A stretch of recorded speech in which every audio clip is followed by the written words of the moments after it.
Online कक्षाओं में आप सभी का हार्दिक अभिनंदन। आज हम कक्षा 2 विषय सामाजिक ज्ञान अर्थशास्त्र में पाठ 2 संसाधन के रूप में लोग।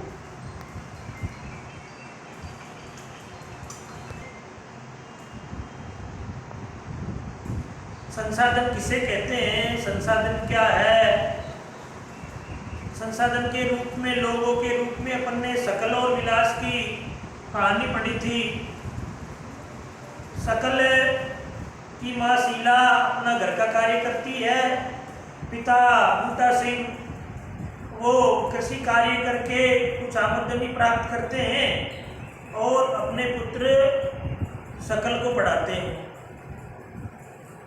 उसके 2 भाई बहन और हैं, लेकिन सकल की पढ़ने में रुचि है, तो आगे मैट्रिक कक्षा उत्तीर्ण करने के बाद उसको कंप्यूटर की शिक्षा दिलाई गई, जिसके कारण आगे चलकर वह एक निजी संस्थान में, कंपनी में सॉफ्टवेयर का काम करने लगा और एक उत्पादक के रूप में साबित हुआ। दूसरा ही उसका मित्र विलास, वो सामान्य परिवार से था। उसकी माता मछलियाँ बेचती थी, परिवार का पालन पोषण करती थी। पिताजी का देहांत जल्दी हो गया, उसको अच्छी शिक्षा नहीं मिल पाई, इसलिए वो भी अपनी माँ की तरह ही मछलियाँ बेचकर अपना जीवन यापन करता था। ऐसे अपने 2 उदाहरणों के माध्यम से उत्पादन के रूप में लोगों का क्या उपयोग है, ऐसे ही जो अभी सबसे विकसित देशों में गिनती आता है जापान के लोग सबसे ज़्यादा अपने देश के निवासियों पर शिक्षा और स्वास्थ्य में ज़्यादा खर्च करते हैं, क्योंकि जिस राष्ट्र के लोगों की शिक्षा श्रेष्ठ होती है, अच्छी शिक्षा प्राप्त करने के बाद वह स्वयं की और राष्ट्र की आर्थिक वृद्धि में सहायक होते हैं और दूसरों का भी वो सहयोग करते हैं।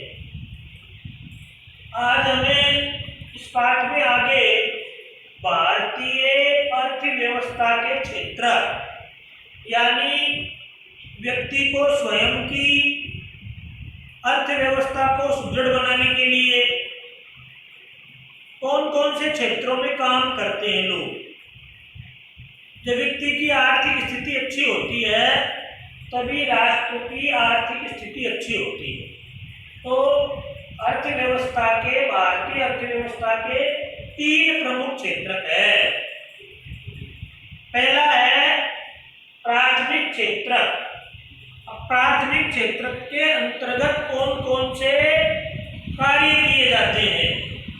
सबसे पहले दे रखा है कृषि।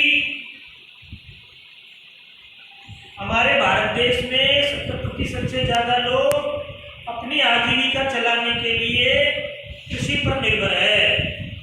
वानिकी कृषि के साथ ही जुड़ा हुआ है पशुपालन, मत्स्य पालन, मुर्गी पालन, खनन व उत्खनन।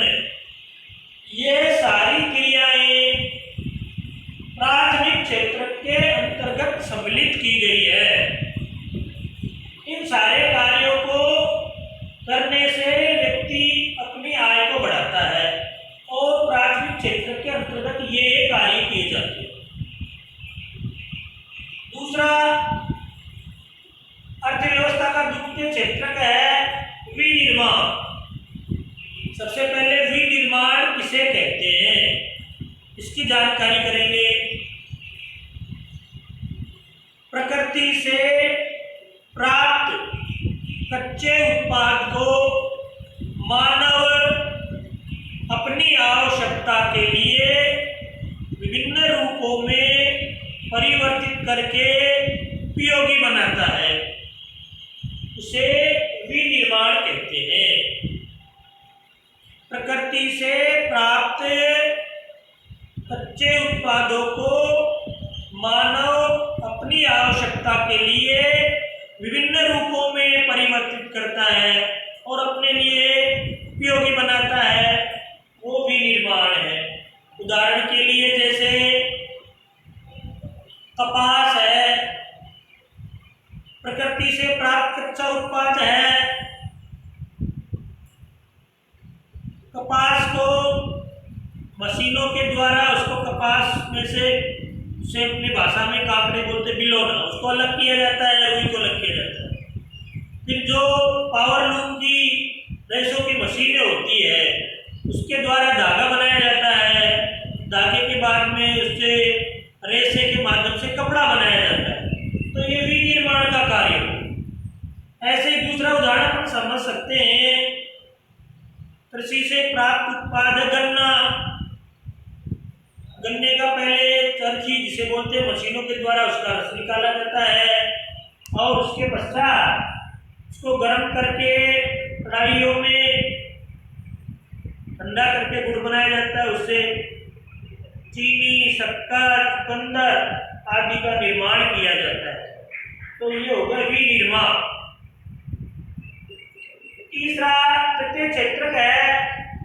तृतीय क्षेत्रक में सेवाओं को शामिल किया गया है, जैसे व्यापार है, परिवहन है, संचार है, बैंकिंग सेवा है, बीमा है, शिक्षा, स्वास्थ्य, पर्यटन, ये सेवाएं तृतीय क्षेत्रक में शामिल की गई है। अभी वर्तमान समय में हमारे देश की अर्थव्यवस्था में सबसे ज़्यादा सहयोग आर्थिक दृष्टि से तृतीय क्षेत्र से मिल रहा है। जैसे भी अपन देख रहे हैं कि व्यापार करता है, परिवहन की दृष्टि से संचार की क्रांति आई हुई है। जैसे कि आप देख रहे हैं कि अभी पहले अपन लैंडलाइन मोबाइल से बात करते थे, मोबाइल से बात करते हैं। कहीं पर व्यक्ति कहाँ बैठा है उससे बैठे बैठे बात कर सकते हैं, उसकी सारी जानकारी प्राप्त कर सकते हैं। देश विदेश में अपन उससे जानकारी प्राप्त कर सकते हैं। बैंकिंग सेवा, बीमा, अभी वर्तमान में ज़्यादातर देश के लोग शिक्षा में वे कर रहे हैं, क्योंकि शिक्षा में वे करने से अच्छी शिक्षा प्राप्त करने के बाद वही व्यक्ति उत्पादक के रूप में उपयोगी बनता है। ऐसे भारतीय अर्थव्यवस्था के तीनों क्षेत्रों की जानकारी हमने प्राप्त की है। इसके अंतर्गत कौन कौन से कार्य किए जाते हैं वो हमने सुने हैं। अब हम इनको अपने वीडियो से सुनकर नोटबुक में लिखेंगे और गृह कार्य करेंगे। धन्यवाद।